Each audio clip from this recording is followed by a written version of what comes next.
Syurga ni kita boleh masuk dengan 3 cara. Pertama sekali, Allah nak bagi kita dengan limpahan kurnia Allah.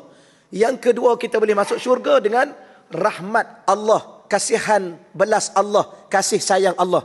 Yang ketiga, kita boleh masuk syurga dengan doa, minta pada Allah. Sebab Allah kata apa dalam Quran? Ud'uni astajib lakum. Minta dengan aku perkenankan kepadamu. Perbahasan kita pada hari ini ialah tujuan indah di sebalik musibah. Ya, tujuan indah di sebalik musibah. Kadang-kala dalam hidup ni, kalau ditanya soalan, nak tak kalau ditimpa musibah? Maka semua akan jawab, tak maulah, tak nak. Ya. Tapi kalau kita faham apa di sebalik musibah, maka di saat itu kita akan rasa, kalau lama tak ada musibah, musibah ni pada tanggapan kita ialah sesuatu yang yang menyakitkan, sesuatu yang membebankan, sesuatu yang menyusahkan. Betul ya? Tapi kita faham bila mana kita baca surah Al-Insyirah, fa inna ma'al usri yusra. Sesungguhnya bersama dengan atau berserta dengan kesusahan tu, bebanan yang kita tanggung tu, ada kemudahan, ada kesenangan. Tak nak? Sudah.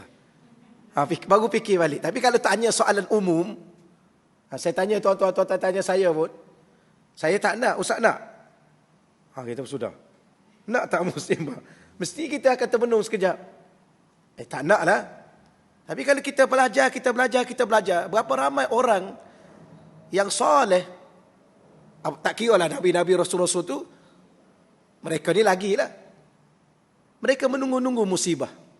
Kerana mereka faham di sebalik musibah itu ada tujuan yang indah yang Allah persiapkan untuk kita semua. Cuma oleh kerana kita makhluk, kita manusia, keterbatasan ilmunya, kelemahannya menyebabkan kita tidak cukup untuk memahami atau tidak pantas untuk kita memahami di sebalik musibah tu. InsyaAllah pada hari ini harap-harap selepas ni kalau tanya soalan, nak tak musibah? Jangan jawab tak nak. Jawabnya apa? Saya serah kembali kepada Allah.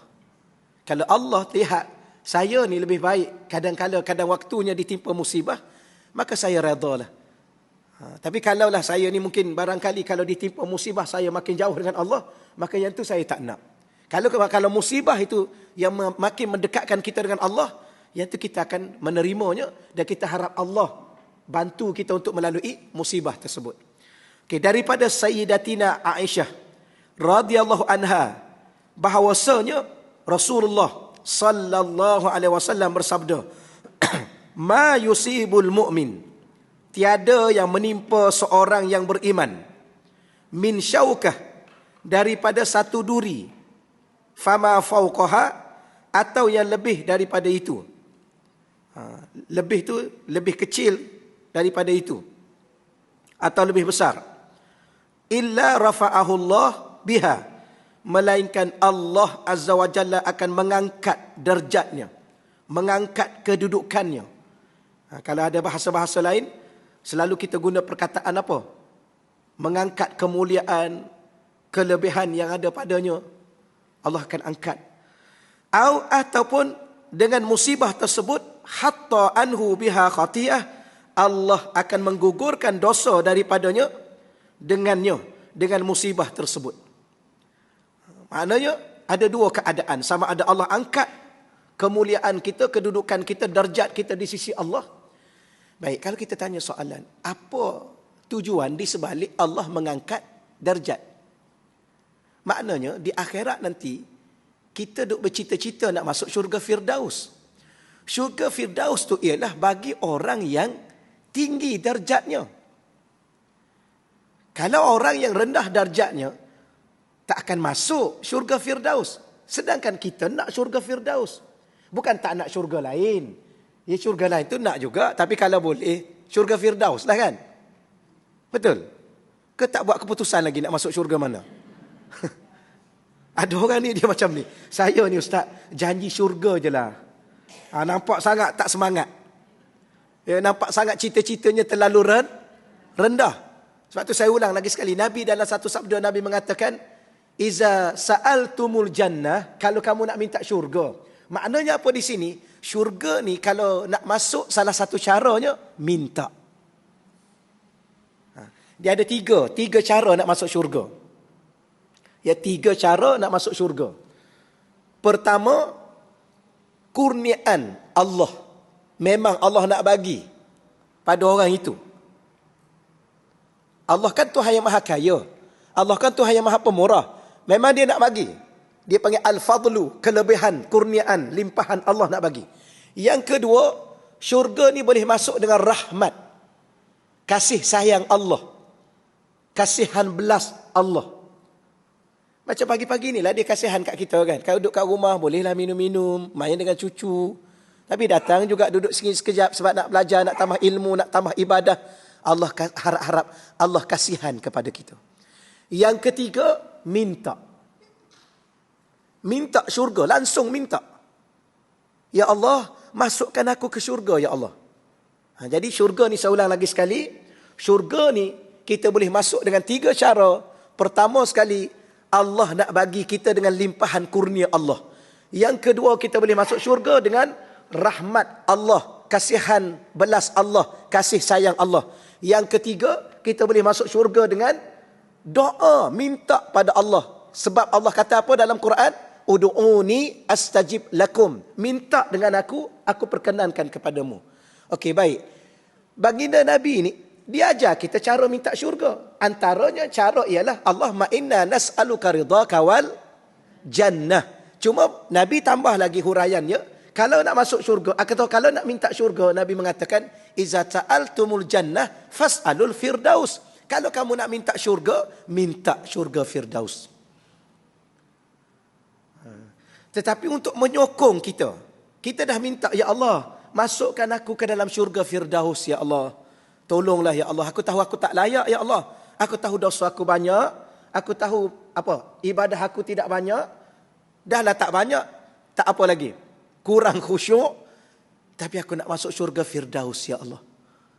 Maka macam mana nak menyokongnya? Maka setelah kita doa tu, Allah nak melayakkan kita, Allah datangkan musibah. Kenapa Allah datangkan musibah? Sebab Allah nak angkat darjat kita. Bila mana darjat kita diangkat dengan musibah itu, maka masuklah kita ke dalam syurga yang tertinggi darjatnya, syurga firdaus. Maka soalan ulangan, nak tak musibah? Lain macam dah senyum dia kan. Tadi tak senyum, tadi tak nak. Sekarang dah senyum, walaupun tak jawab. Inilah antara contoh baik. Atau sebaliknya, mungkin Allah nampak kita ni dosanya banyak. Maka dengan sebab musibah itu, Allah gugurkan dosa. Bila mana dah gugurkan dosa, maka balik akhirat, syurga lah. Kerana yang membawa kita ke syurga, kerana salah satu sebab tidak ada dosa atau diampunkan dosa kita. Wallahu a'lam. Okey, selesai di situ insya-Allah. Hadis ini riwayat Imam Muslim rahimahullahu taala. Muka surat 30. Ini syarah. Bagi orang yang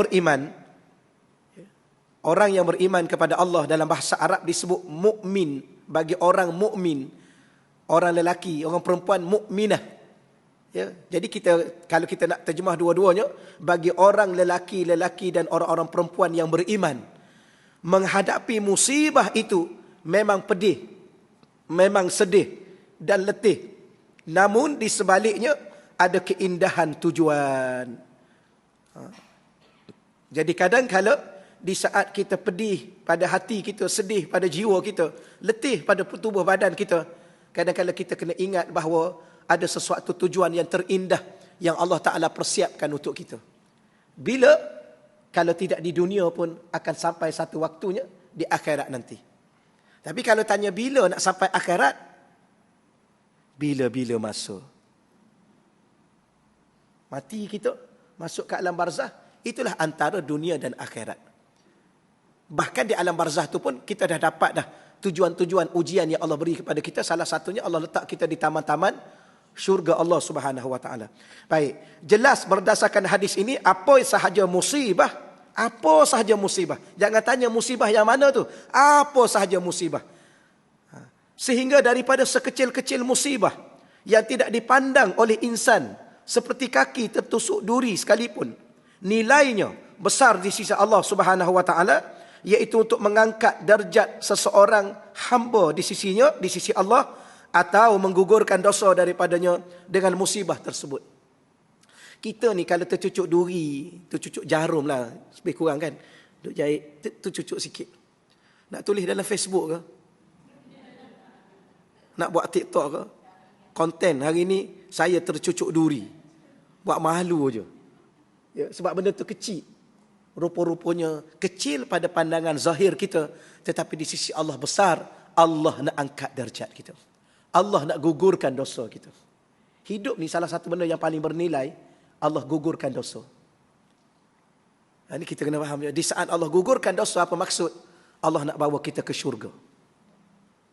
Jangan nampak pada zahirnya Allah gugurkan dosa, sebenarnya Allah nak bawa kita ke syurga. Okey, selesai di situ. Jika musibah sekecil-kecil itu pun tujuannya besar, apatah lagi musibah yang lebih besar daripada itu. Di kita ni akan pedih dan sedih ni dua. Kita ni kan jasad, kita ni kan roh. Kadang-kadang benda tu kena pada jasad. Kena pada jasad ni, nak kata teruk-teruk juga. Nak kata luka-luka juga. Tapi yang paling pedih, yang paling sedih, luka dalaman ni. Kat mana? Bila mana ada roh, ada hati kan? Luka kat hati ni. Ya, lukanya lama. Betul ya? Dan dia amat memedihkan. Kan nak cerita juga? Tak payahlah ya. Di sini ni. Jadi sama ada luka tu tertusuk duri pada badan kita, pada tangan kita, pada kaki kita, ataupun luka tu di hati kita tertusuk apa? Perkataan-perkataan yang memedihkan, yang tajam, bicara-bicara yang laser, yang tajam, melukai hati kita. Dua-dua itu akan dikira oleh Allah Subhanahu Wa Taala. Tapi kalau nak banding, mana lebih pedih? Maka luka dalaman itu kadang-kadang lebih pedih. Contoh, kehilangan seorang ayah, kehilangan seorang ibu. Di mana rasa kehilangan itu? Di sini. Bila? Selama-lamanya. Ni adik-adik ni datang ni kan. Mak. Masa mak ada ni, tolong jaga sungguh-sungguh. Dengar cakap, jangan pantah sepatah perkataan pun. Kerana di saat kita kehilangan ibu, kita akan kehilangan segala-galanya. Boleh ya? Nak cerita juga? Ni majoriti ni. Ni akak-akak, makcik-makcik yang ada ni kan. Ni puan-puan yang ada ni, termasuk saya ni, kita sudah merasai bagaimana rasa sedih, pedih, kehilangan bila mana kehilang ayah dan ibu. Okey ya? Okey lah. Ngaji ni kalau okey-okey. Kalau faham-faham. Alhamdulillah. Tak perlu hurai panjang. Apa maksudnya saya nak sentuh? Saya nak bagi tahu bahawa dalaman ni kalau diuji lebih dahsyat daripada luaran. Maka kedua-dua itu akan diganti oleh Allah dengan ganti yang terlalu indah suatu hari nanti insya-Allah. Baik, fahami asas kenapa kita diuji. Yang itu pertama yang kita kena ingat. Kadang-kadang kita tanya, kenapa ya? Kenapa saya diuji ya? Kenapa Allah uji saya sahaja?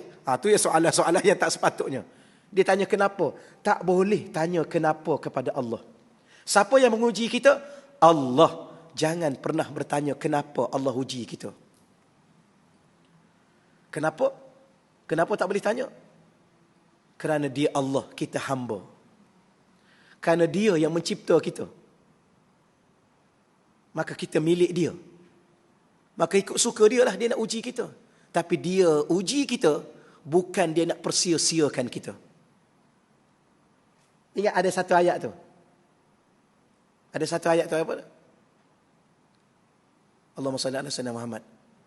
Khalaqnakum abasa afahasibtum annama khalaqnakum abatha.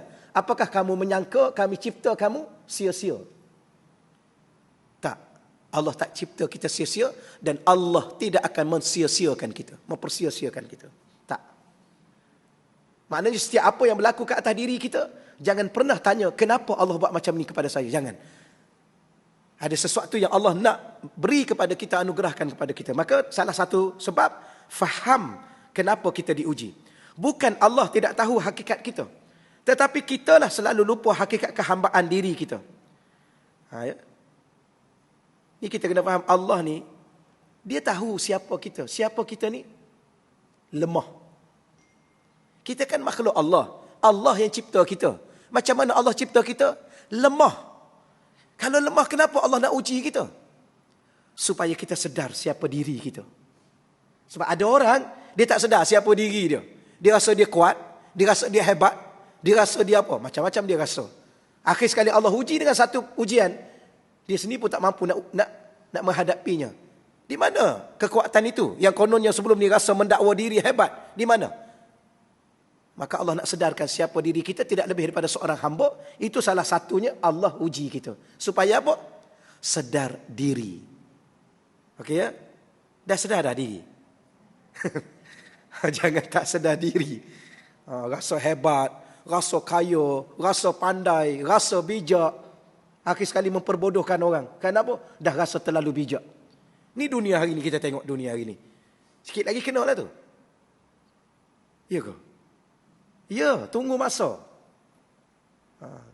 Akhir sekali lupa diri. Dah lah tak sedar tu satu hal. Lupa. Lupa diri dia. Tu yang saya cakap kan. Umur berapa? Sebenarnya umur 71. Dia lupa diri. Dia rasa 17. Betul je? Tu tak nampak kat surau, tak nampak kat masjid. Yalah, nak nampak apa umur 17? Rupanya dia dah 71. 63 dah umur dia. Tapi dia rasa 36. Kenapa saya cakap 63? Nabi kan wafat 63. Maka itu neraca. Sebab tu ustaz saya cakap ni banyak kali dah saya ulang benda sama. Siapa yang pagi ni umur 60, 3 tahun lagi mati dia. Ustaz saya cakap. Saya kata, ya ke Ustaz? Ustaz jangan bergurau ni. Dia kata Nabi kan wafat 63. Nabi itu kan panduan hidup kita. Neraca pertimbangan kehidupan kita. Ni saya ni 65 tak mati-mati. Yang ni bila-bila masa.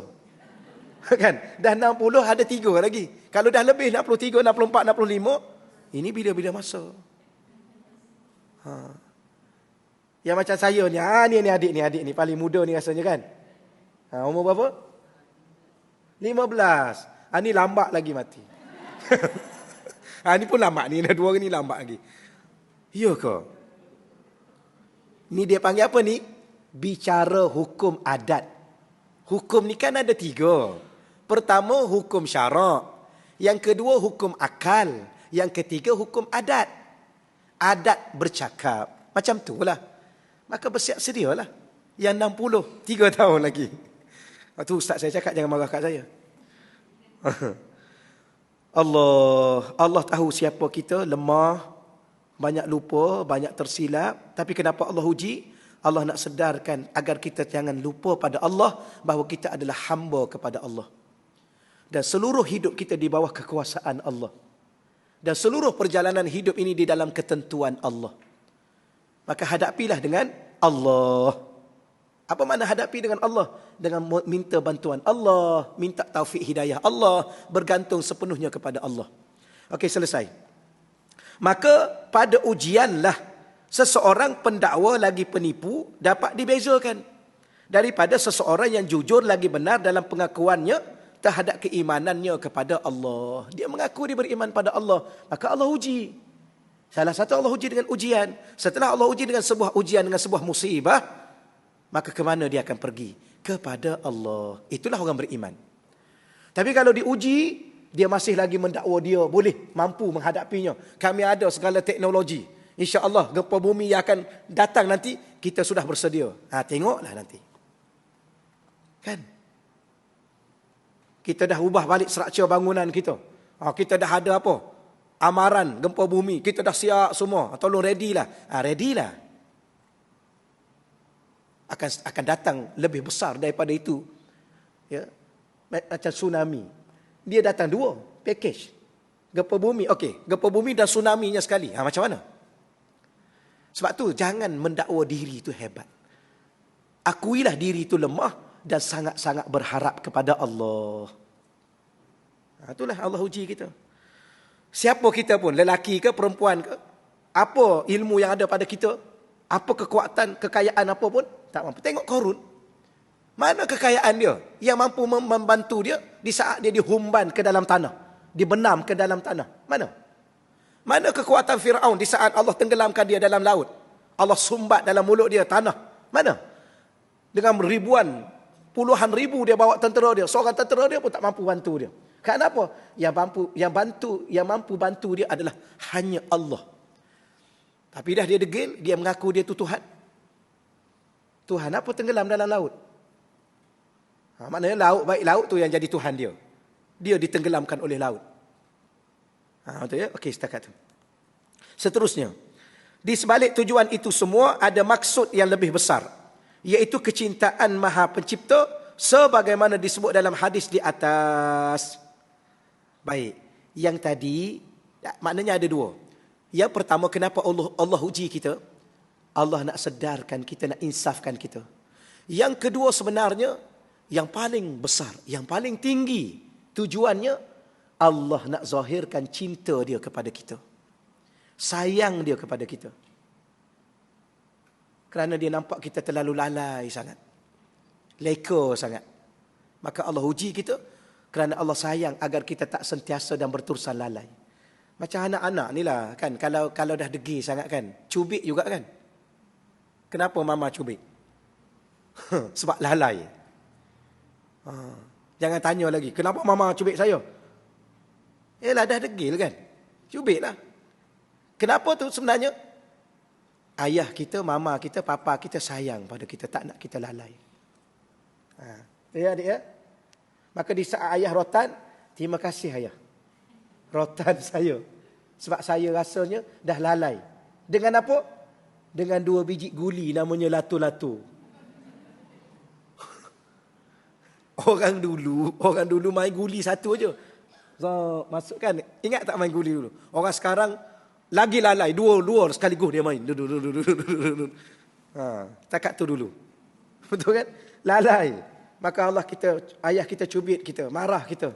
Kenapa? Bukti cinta dan sayang dia. Begitulah Allah dengan diri kita. Yang adik-adik ni kalau lalai okey lagi kan. Ni mak ni yang lalai ni. Ayah yang lalai ni.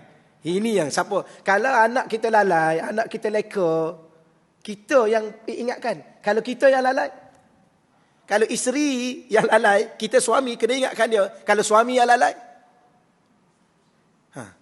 Allah yang akan ingatkan kita. Ini benda-benda begini. Jadi kita kena faham, terima kasih ya Allah. Mungkin kalau engkau tak uji aku ya Allah, tak datangkan musibah pada diri aku ya Allah, aku tak tahu ke mana hidup aku ya Allah. Dah mula sakit sikit kan? Sakit pinggang. Tu yang atas kursi tu, iyalah tu. Tak adalah, sama je yang bawah ni pun sama je ni.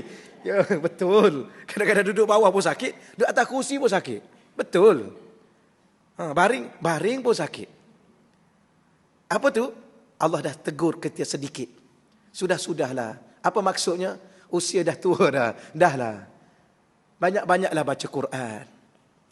Banyak-banyaklah berzikir. Banyak-banyak bertaubat. Sudahlah cakap pasal orang. Diri sendiri sudahlah. Sekarang masa untuk urus diri kita sendiri. Betul, kadang-kadang anak-anak ni, saya bukan kebetulan datang ni. Sudahlah susahkan mak kita. Mak kita dah besarkan kita sampai tahap ni. Bukan mudah. Ni nak sampai 15 tahun ni. Boleh bayang tak? 15 tahun. Duduk jaga, duduk apa. Kalau kita dah besar, faham-fahamlah. Bantulah mak kita untuk ingat Allah. Tambah-tambah yang ada anak ni dalam live ni. Yang ada anak ni. Dalam mak kita jaga kita sampai besar, hantar sekolah, macam-macam mak kita bagi. Bila mana dah kahwin dapat anak, kita bebankan anak kita kepada mak kita pula. Jangan. Bantu mak supaya beribadah pada Allah. Bantu ayah supaya ibadah pada Allah. Tapi yang tak tahannya, dia kata, ustaz, mak saya yang nak. Tu pandai-pandai lah juga. Tu tak salah juga kan. Yelah, dah sunyi. Dah seminggu tak datang, kita pun telefon. Mana ni cucu papa ni, mana ni. Kita pula yang minta. Okeylah, bolehlah. Tapi ada orang sampai dia bebankan mak dia betul. Mak tolong jaga ni anak saya ni. Saya gaji mak. Salah ya. Mak kita jadi orang gaji kita. Ini jangan. Tapi kalau mak kita minta, papa kita minta, itu boleh. Tapi dalam masa yang sama, tolong bantu mak dan papa kita, ayah kita tu, ingat Allah. Kerana dia dah sampai waktu untuk bertemu dengan Allah. Dia dah habiskan masa banyak kepada anak-anak. Sudahlah bebankan mak kita. Tapi kadang-kadang, anak yang dewasa ni lagi susah kan. Saya baru mula rasa. Saya ingat yang kecil-kecil ni susah. Rupanya yang besar lagi susah. Kita pula duk fikir tu fikir ni. Risau. Wallahu alam. Takat tu dululah ya. Nak ceritanya ialah di saat umur yang macam ni banyak-banyak ingat Allah. Kenapa? Dah banyak Allah ingatkan kita dengan sakit itu, sakit ini, lenguh itu, lenguh ini. Samalah. Okey, baik. Saya ulang lagi sekali. Apa tujuan yang paling indah Allah uji kita? Allah nak zahirkan cinta Allah kepada kita. Sayang Allah kepada kita. Baik, antara bentuk kecintaan tersebut bagi orang yang beriman adalah yang pertama, sebagai peningkat darjat bagi orang-orang yang soleh. Orang beriman yang soleh dan solehah. Apa bukti cinta Allah? Allah nak angkat kemuliaan ke darjat dia. Ialah orang yang kita cinta kan, sudah tentu kita akan muliakan dia. Tak mungkin orang yang kita cinta, kita kata saya cinta kat dia tu, tapi saya selalu susahkan dia. Ya, kemudian saya rendah-rendahkan dia. Tak mungkin. Ya, Allah Ta'ala ni kerana nak angkat. Yang kedua, sebagai peringatan bagi orang yang lalai. Yang saya sebut tadi. Bila mana Allah datangkan musibah, kerana Allah dah nampak kita ni terlalu lalai, maka Allah datangkan untuk kita kembali balik pada Allah. Yang ketiga, sebagai penghapus dosa bagi para pendosa. Sebagai penghapus dosa bagi para pendosa. Sebab tu, musibah ni dia bahagi 3. Musibah ni, saya ulang balik ya. Musibah ni ada 3.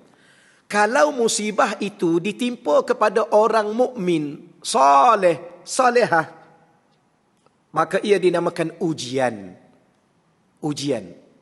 Allah nak angkat darjat, nak angkat. Yang kedua, kalau musibah itu ditimpa ke atas orang yang lalai, orang mukmin tapi dia lalai, orang mukmin tapi dia ada dosa, maka musibah tu namanya teguran. Allah buat teguran supaya kembali, jangan lalai. Yang ketiga, kalau musibah itu ditimpa ke atas orang yang munafik, atau orang kafir, atau orang yang melampau-lampau dia punya dosa dia, dengan dosa besarnya melampau-lampau, tenggelam dalam dosa, ketika itu musibah itu namanya azab. Azab. Ya. Mungkin kalau dia masih Muslim, masih mukmin, dengan azab yang dahsyat itu, dia akan kembali pada Allah. Tapi orang kafir, dengan azab itu, Allah nak hancurkan dia. Kerana terlampau. Macam di Palu tu kan, di Palu. Ya, banyak kali pensyarah saya duduk pergi, dia cerita, salah satu punca di Palu tu kenapa? Kerana malam itu, dibuat satu meeting se-Indonesia untuk laksanakan program LGBT kat situ. Menyambut ulang tahun LGBT. Besok Allah sapu habis. Satu hotel yang grup-grup LGBT duduk, habis lenyap. Itu golongan ini Allah datangkan azab. Zahir umumnya musibah. Okey, baik ya. Okey, selesai. Baik, inilah di antara tujuan, muka surat 31 tu perenggan pertama. Inilah antara tujuan di sebalik musibah dan bala. Maka semakin besar ujian, semakin besar kesannya untuk kehambaan insan.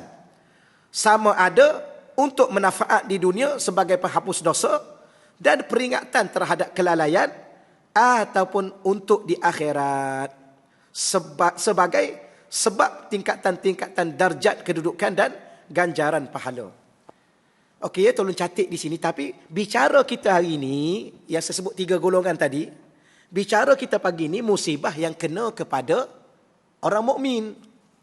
Hadis tu kan, ma yusibul mukmin. Jadi dia terletak untuk pertama tadi, ujian. Maka ingatlah, setiap yang datang itu ujian. Setiap yang datang pada kita, musibah apa pun, itu ujian.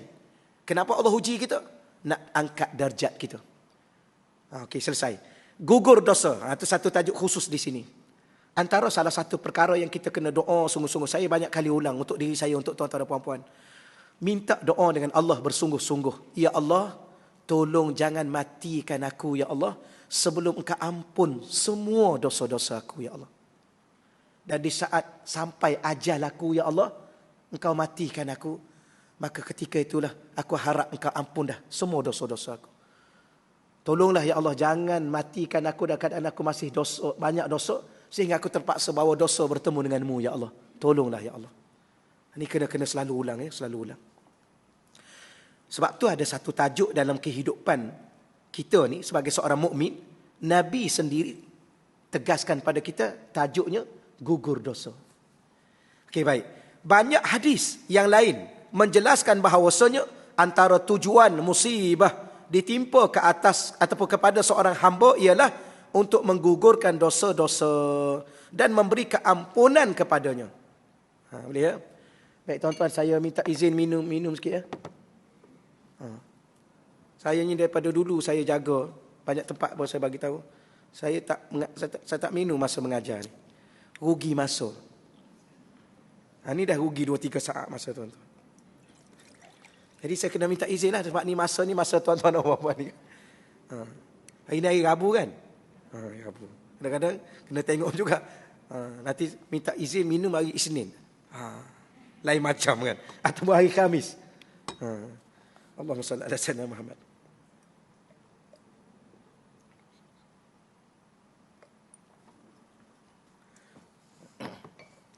Dah seminggu suara macam ni. Kejap okey, kejap tak okey.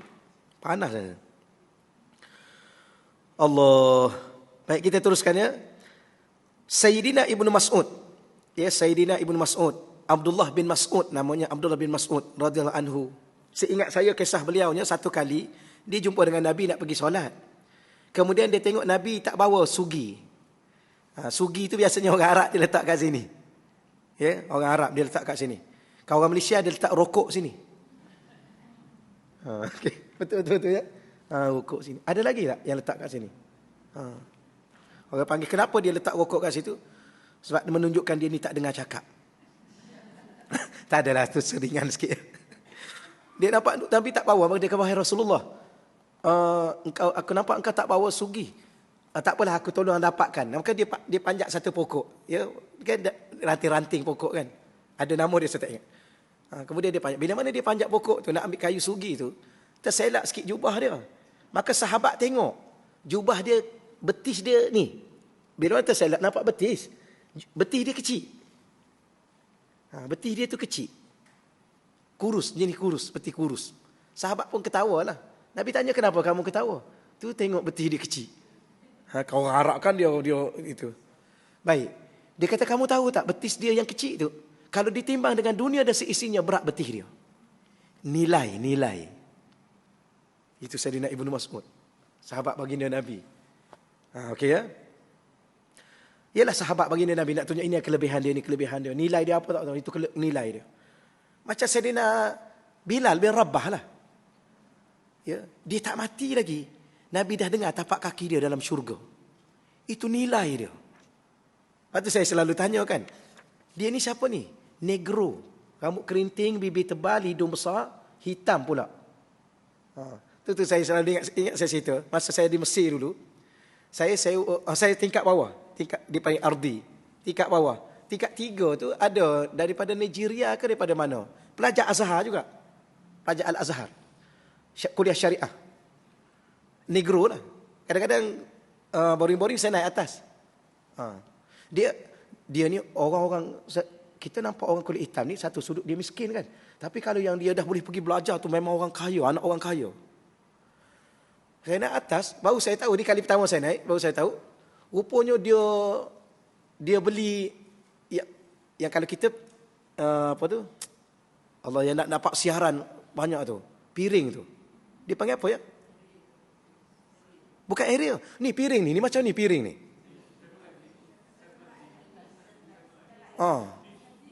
Tu yang tu. Saya nampak tepi rumah dia, saya tengok kat tingkap. Dia kata, Malizi, engkau nak tengok siaran Malaysia? Engkau lama kan duduk, dah lama tak tengok. Saya kata, nak buat dapat ke? Dia kata, ni TV aku ni, dia kata 150 channel, satu dunia. Kata, engkau dapat dengan apa? Dia pun tengok tu, aku beli belah tu. Ni besar ni saya ingat. Dia letak kat tepi rumah dia. Tak apalah, bukan nak cerita yang tu. Nak ceritanya bila mana kita duduk dengan dia, kita kata, putih juga aku ni. Nampak kita tahunya, hitamnya dia. Kita ni kalau duduk dengan kawan-kawan sama Malaysia, kita rasa rendah diri sikit lah kan. Alah, taklah. Tapi bukan hitam. Hitam macam tudung akak tu. Ni sawa matang ke apa? Tapi bila mana kita duduk belah Nigeria tu, memang putih kita. Putih. Putih juga aku ni. Dah sebelah tu hitam. Dia cakap itulah nak cerita sikit lah. Jadi nak ceritanya, itulah zahir dia. Saidina Bilal macam tu lah. Saya pun teringat lah. Tu saya tengok. Saidina Bilal macam ni barangkali hitamnya. Dia kan orang Habsyi, orang itu. Tapi walaupun dia hitam, negro, rambut kerinting. Lepas tu kadang-kadang saya tanya, kalaulah Saidina Bilal ada sekarang ni, rambut kerinting, bibir tebal, hitam tu, datang nak meminang anak perempuan, bagi tak agak-agak? Tapi sekarang ramai lah orang Malaysia kahwin dengan negro. Ramai kan, dapat anak lagi. Anak tu pun negro juga. Okeylah, alhamdulillah lah. Jangan salah faham, ni bukan saya nak hina ni. Saya nak bagi tahunya, walaupun macam tu, tapak kaki dia, dah Nabi dengar, berjalan dalam syurga. Subhanallah. Itu nilai. Bukan Saidina, Abu Lahab, Abu Jahal.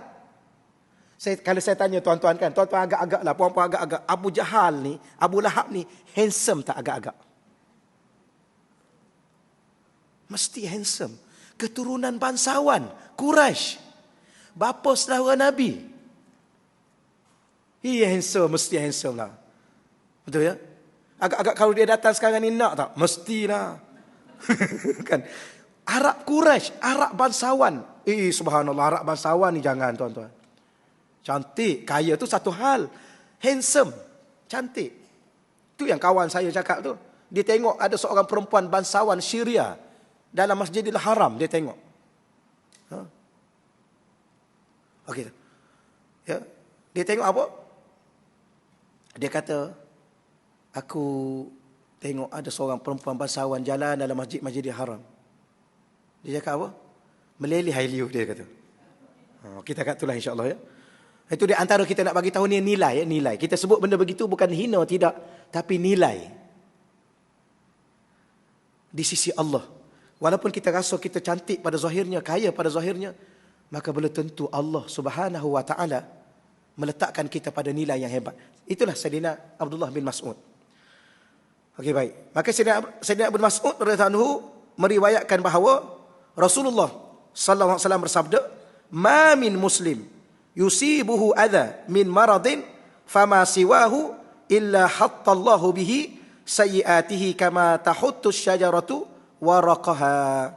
Ma min muslim, tiada seorang muslim yang mana musibah menimpanya. Ya. Sekejap ya, dia mati. Dia padam kan?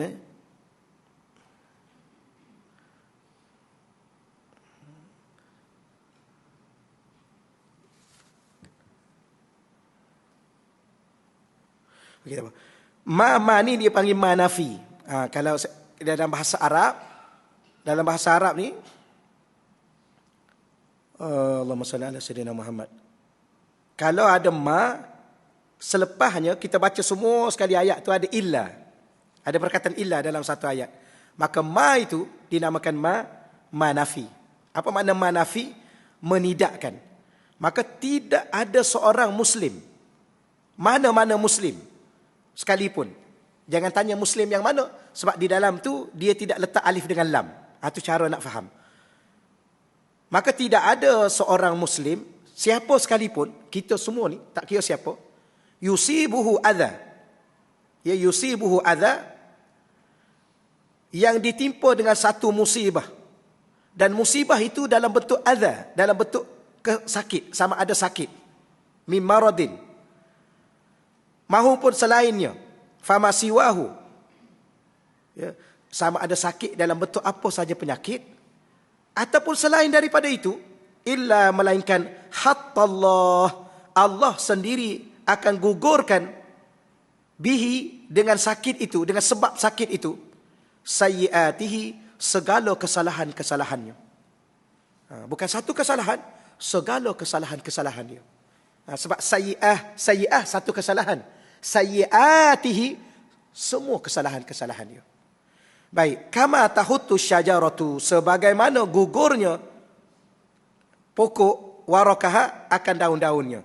Tapi kalau ada terjemah situ, sebagaimana gugurnya daun-daun dari pokok, itu bahasa Melayu kita kan? Sebagaimana gugurnya daun daripada pokok. Tapi kalau bahasa Arab, sebagaimana pokok yang gugur daun-daun dia. Mana satu betul ya? Yang tadi bahasa Arab, ni bahasa Melayu. Tak ada sedikit saya nak ajar puan-puan, tuan-tuan, dari segi susunan bahasa Arab. Ya, susunan bahasa Arab. Allahumma salli ala sayyidina wa maulana Muhammad. Apa maksudnya? Susah kita nak faham. Dosa ni gugur kan? Tak nampak. Dosa tu pun tak nampak. Macam mana kita nak faham? Maka Nabi sayangnya dia kepada kita, nak suruh dia nak suruh kita ni faham. Maka pernah tak tengok pokok yang gugur daun dia? Ataupun pernah tak tengok daun yang gugur daripada pokok dia? Pernah. Macam itulah dosa kita gugur. Macam itulah. Nampak tak? Nampak daun tu gugur kan? Daun gugur. Nampak. Kemudian kita nampak apa? Tengok kat bawah pokok tu kan daun-daun dah kering. Kemudian dah kering tu pula dia hancur, dia hilang. Maknanya bila mana satu musibah kena kepada kita dalam bentuk sakit, sakit kepala, sakit gigi, sakit tangan, sakit kaki, sakit perut, sakit pinggang dan sebagainya, Allah duk tengah gugurkan dosa kita. Sebagaimana daun tu gugur, ada kat bawah tu, kemudian dia hancur, dia hilang. Gitulah dosa kita gugur-gugur, hancur, dia hilang daripada diri kita. Gitulah. Allah. Kemudian lepas pada tu janganlah buat lagi. Kalau buat lagi, tunggu sakit lagi. Jadi apa maksud? Orang yang sedang melakukan dosa tu, apa maksud? Dia sedang menempah sakit. Kerana dengan sakit itu Allah akan gugurkan dosa dia. Jadi sesiapa yang sedang melakukan dosa, bersedia untuk sakit. Habis macam mana kalau tak nak sakit? Tak nak sakit, jangan buat dosa lah. Ataupun kalau buat dosa, bertaubat segera. Takkan buat dosa, lepas tu dah tahu dah nak bertaubat. Kan? Boleh tak? Apalah kita buat je dulu, lepas ni kita taubat je lah. Kalau buat dosa kemudian nak taubat, baik, awal-awal tak payah buat. Banyak kerja lagi. Kan banyak lagi kerja kita nak buat. Kan? Tapi dia buat dosa sengaja nak bertaubat. Ada logik tak? Alah, kita buatlah dulu dosa tu, kemudian kita bertaubat je lah. Oh, maknanya you buat dosa, tujuannya ialah you nak bertaubat selepas tu. You sedang mempermainkan Allah. Alah, kita buat dulu salah, lepas tu kita minta maaf lah. Ni orang panggil orang apa ni? Orang yang mempermain-mainkan orang, yang merendahkan orang. Alah, kita cakap dululah kat mak kita apa-apa, kemudian kalau mak kita terasa, kita minta maaf je lah. Ni orang telah merendahkan nilai mak dia. Jadi dia telah merendahkan nilai kemuliaan Allah. Alah, kita buat dulu dosa, kan Allah kan pemurah, Allah kan pemaaf. Kemudian kita minta lah ampunan Allah. Ni orang panggil orang apa ni? Dia sakitkan dulu kita, kemudian kenapa you sakitkan? Apa masalah I dengan you sebenarnya? Kenapa you sakitkan I? Alah, pasti I minta maaf je lah. Oh, macam tu. Rendahnya nilai kita pada dia. Macam mana? Jadi, kalau ada orang buat dosa dengan tujuan dia nak bertaubat, dia telah merendah-rendahkan Allah, menghina Allah. Habis, kalau dia tak bertaubat, maka dia tunggulah kesakitan yang Allah akan datangkan kepada dia. Dan Allah datangkan kesakitan itu untuk Allah gugurkan dosa dia. Kenapa? Kerana Allah masih sayang pada dia. Kalau tidak, kalau Allah tak sayang pada dia, Allah tak akan datangkan musibah, Allah datangkan azab supaya dia habis atas muka dunia ni. Macam kaum-kaum yang terdahulu. Tengok gempa bumi. Tak kira lah di mana, di Indonesia ke, di Turki ke, di macam-macam tempat berlaku. Mungkin di situ ada orang kafir, ada orang munafik, ada pendosa-pendosa yang belum bertaubat. Habislah dia ketika itu. Okay. Sebab itulah kalau kita buat dosa, terus bertaubat. Jangan tangguh. Taubat ni wajib dan bersegera itu juga wajib. Taubat itu wajib. Ya, taubat itu wajib. Dan bersegera bertaubat itu juga wajib. Kenapa? Kerana kalau kita tidak bertaubat, kita bila masa saja boleh meninggal dunia. Waliyazubillah. Baik, hadis seterusnya. Ni nak bawa ni hadis bahawa rupa-rupanya salah satu tajuk dalam hidup ni ialah pastikan dosa itu gugur dalam hidup ni. Baik, dalam hadis lain disebut daripada Sayyidina Aisyah radhiyallahu anha 58 Hijrah. Bahawasanya beliau berkata, Rasulullah sallallahu alaihi wasallam bersabda, "Idza kathurat zunubul abdi." Idza apabila. Boleh juga terjemah jika. Kathurat, banyaknya, zunubul abdi, dosa-dosa seorang hamba. Apabila banyaknya dosa-dosa seorang hamba, walam yakun lahu, sedangkan tiada baginya apa-apa. Okey. Ini sebab tu saya sebut tadi. Yang tadi kita baca ada mim dengan alif, ma. Tetapi ma di situ kita terjemah tidak atau tiada. Kenapa? Sebab kita kena baca. Jadi kalau jumpa ma, baca dulu ke depan sikit. Ada perkataan illa, ma tu ma nafi. Tapi yang sekarang pula muka surat 32 ni, yang muka surat 32 ni, ma juga kat situ kan? Idza kathurat dzunubul abdi walam yakun lahum ma. Ma di situ apa-apa yang. Kerana dalam tu dia tidak ada perkataan illa. Maka ma tu dah jadi terjemahnya apa yang. Isim mausul, apa yang. Ya.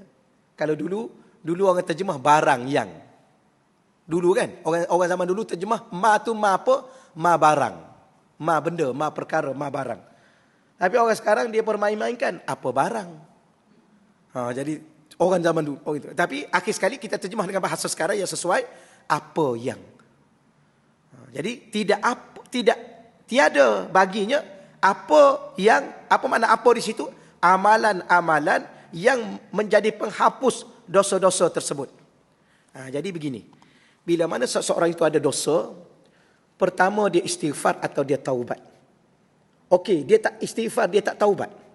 Yang kedua, dia kena lakukan amalan-amalan yang boleh mengkafarahkan. Kafarah. Bukan kifarah ya. Kafarah. Boleh menghapuskan dosa-dosa dia. Apa dia? Wudu, solat. Apa lagi? Sedekah. Sedekah ni yang paling power, yang paling kuat untuk hapuskan dosa. Sehingga dalam satu hadis baginda Nabi, Matan Arba'in Imam Nawawi rahimahullah ta'ala, Nabi kata apa? As-sadaqatu tutfi'ul khati'ah kama yutfi'ul ma'un nar. Sedekah ni, dia boleh menghapuskan segala kesalahan-kesalahan kita, dosa-dosa kita, sebagaimana air memadamkan api. Ya, air boleh memadamkan api, begitulah sedekah ni, dia boleh menghapuskan dosa-dosa kita. Jadi dalam banyak-banyak amalan, tapi semua amalan boleh menggugurkan dosa. Dalam satu ayat Quran, innal hasanat yudhhibunas sayyiat. Innal hasanat, segala kebaikan-kebaikan yang kita buat, dalam masa yang sama bukan sekadar kita dapat pahala, dia juga menghapuskan dosa-dosa. Tak ada juga. Dia buat jahat, dia buat dosa, dahlah tak bertaubat, dahlah tak beristighfar, dia tak buat baik. Dia bersambung-sambung jahat dia. Hari ni buat yang ni, hari tu hari esok buat yang buat, tak ada. Bila mana dah tak ada apa-apa yang boleh menghapuskan dosa tadi, ketika itulah ibtalahullah bil huzni, maka Allah akan mengujinya dengan kesedihan. Liyukaffiraha anhu, untuk menghapuskan dosa-dosa tersebut daripadanya. Okey boleh ya. Menghapuskan dosa-dosa tersebut daripadanya. Dah tak ada dah sebab-sebab lain. Tapi bila mana kita solat, tapi contoh beginilah, orang tanya pula balik. Saya istighfar, saya tahu saya ada dosa, saya istighfar, saya taubat, saya sentiasa jaga wudu, saya sentiasa berwudu, saya juga solat, saya juga sedekah, kenapa saya kena juga musibah? Yang ni. Yang ni yang kita sekarang ni sedang bincang. Allah nak angkat darjat. Tapi kalau dia tak buat yang tu semua, kenapa kena musibah? Allah nak hapuskan dosa. Tu jangan tanya soalan ya. Saya dah baik Ustaz, saya ni kan wanita solehah. Isteri yang solehah. Kenapa saya kena itu juga? Sebab Allah nak angkat lagi kemuliaan puan-puan di akhirat nanti. Makin besar ujian, makin tinggi dan makin besarnya maqam, darjat. Sebab tu orang tanya soalan kan, orang tanya soalan. Orang perempuan ni yang paling berat ujian dia dengan suami lah. Sebab tu kalau dia lepas dengan suami, memang syurga dia. Itulah. Setakat itulah ya. Dah banyak kali dah ceritanya. Setakat tu dahulu. Sebab ada orang tanya, kenapa Ustaz? Kenapa saya diuji dengan suami? Saya kalau Allah uji dengan lain, saya okey lah Ustaz. Saya boleh tahan. Betul ya? Saya boleh tahan Ustaz. Saya pernah susah. Saya boleh bertahan. Saya pernah kehilangan mak, kehilangan ayah, saya anak yatim. Saya boleh bertahan. Ya, saya diuji dengan tak makan. Saya boleh bertahan. Orang maki saya, orang hina saya boleh tahan. Yang tak tahan ya suami. Itulah maksudnya Allah tengok, okey dia ni boleh tahan, dia ni boleh tahan. Naik lagi. Allah nak angkat lagi tinggi. Mungkin dia duduk syurga, dia sebelah dengan syurga baginda Nabi. Kekasih Allah nak angkat, tak nak. Akhir sekali tu, last sekali tu, apa dia ni? Last sekali ni, suami lah. Sama juga kita isteri. Siapa yang paling berat ujian kita? Isteri lah. Apa ujian kita dengan isteri? Nak bawa dia ke syurga. Itu ujian seorang suami dengan isteri dia. Kerana apa? Kerana Nabi dah khabarkan wanita yang ramai dalam neraka. Ramai wanita masuk neraka ni. Nabi pergi tengok. Ramainya ahli neraka ni di kalangan wanita. Maka kita sebagai suami ni, ujian kita tu. Nak pertahankan isteri ni, pasti ahli syurga. Berat ujian tu. Kan? Mana berat? Suami lagi berat. Sebab tu kita tengok kan. Kita tengok ada lakaran karikatur ke apa? Kartun tu. Suami ni, berapa ujian dia? Dia lukis rumah ke atas. Dia letak isteri, anak-anak semua. Suami tanggung satu rumah. Isteri apa? Apa isteri tanggung? Isteri tanggung seorang suami. Payahnya nak jaga suami. Kejap keluar rumah, kejap pergi sana, kejap pergi sini. Dah lah balik lewat kan.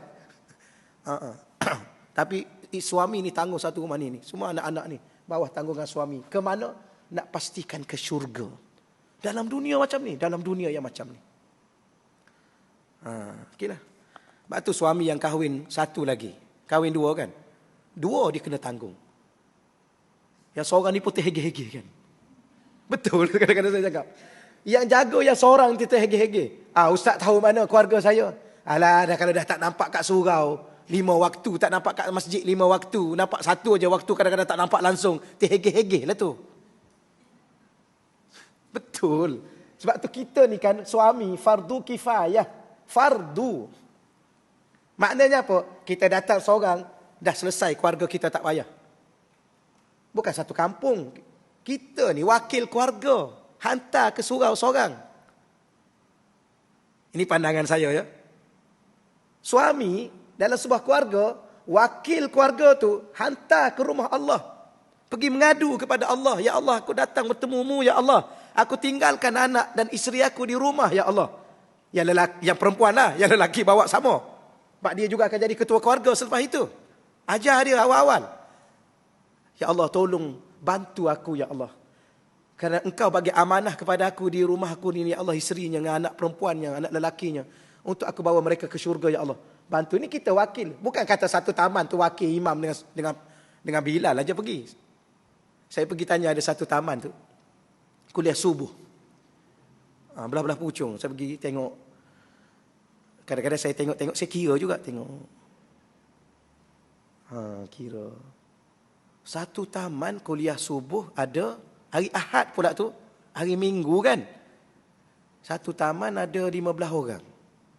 Saya pun cakap lah. 15 orang ni, berapa peratus tuan? Daripada satu taman ni? 5%. Tak dapat 1%, barangkali 1%. Maknanya keimanan orang taman perempuan, bukan saya cakap, Imam Ghazali kata, kalau nak tahu iman orang satu taman tu, tengok pergi pergi solat subuh kat taman tu, tengok. Kalau 1% daripada taman tu 1%, orang taman itu imannya 1%. Yang mana? Yang tu. Jangan salah faham ni. Habis maksud ustaznya yang lain yang tak datang tu tak ada iman lah. Bukan, imannya lemah. Jangan cepat nak tuduh orang kan. Bukan maksudnya iman yang kuat. Tapi yang lain tu berapa tu? Dia terhege-hege nak bawa diri dia ke syurga. Bagaimana dia nak bawa suami dan nak bawa isteri dan anak dia ke syurga? Macam mana? Sebab kadang-kadang kita kata terhege-hege. Saya samalah, saya suka guna juga. Saya samalah. Terhege-hege kita nak bawa diri kita ke syurga. Bagaimana nak bawa anak isteri kita ke syurga? Inilah ya. Okeylah, setakat tu dahulu untuk hari ni. Yang ni kita kena sambung lagi lah sebab perbahasan dia sikit juga pun kan. Tak apalah, kita bacalah akan datang nanti insya-Allah. Ada soalan tak ni? Tapi masa dah habis dah. Ni cara buka soalan. Ada soalan tuan-tuan? Tapi faham kan? Moga-moga Allah tambah-tambahkan lagi faham kita terhadap ujian yang akan kita tempuh suatu ketika nanti, hari-hari akhir kehidupan kita. Dan biasanya kita ni hari-hari akhir kita, biasanya kita sakit biasanya. Berapa peratus orang yang makin paling-paling pun dia panggil sakit tua. Dah tua sangat dah letih dah, sakit. Kalau ada lagi sakit gaut, sakit macam-macam lah. Tu dengan yang dah sedia ada tu. Itu salah satunya. Maka senyumlah kita di saat itu, kerana Allah sedang gugurkan dosa kita. Allah sedangkan angkat darjat kita. Dan tidak ada satu darjat pun di akhirat kecuali namanya syurga. Ya. Kalau dah tak ada darjat di akhirat, tak ada syurga lah maksudnya. Wallahu a'lam.